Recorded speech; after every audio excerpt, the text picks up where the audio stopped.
Hey guys, in this video we're going to go over how to enable WPS on your Spectrum router. So, enabling your WPS, which is your Wi-Fi protected setup on your Spectrum router is actually really quick and easy. So here's how you do this step by step.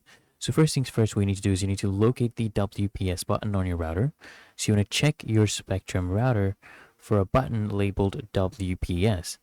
Typically it's on the front or back of the router. And then what you're going to do is you're going to press the WPS button on your router, and the WPS indicator light will start blinking, showing it's basically on pairing mode, right? Go ahead and do that. And you want to connect your device next. So on your device, for example, like a phone, printer, or laptop, what you're going to do is you're going to go ahead to the Wi-Fi settings, and then you just want to choose the option to connect using WPS. Now, the exact method actually varies by device.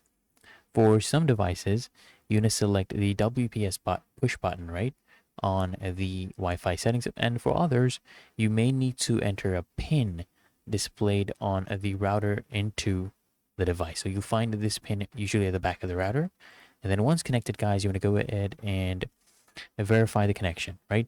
So once connected, the WPS light on the router will turn solid, and your device should now be connected to the network. And if WPS isn't actually working, guys, you can just log in to Spectrum using your router's admin settings.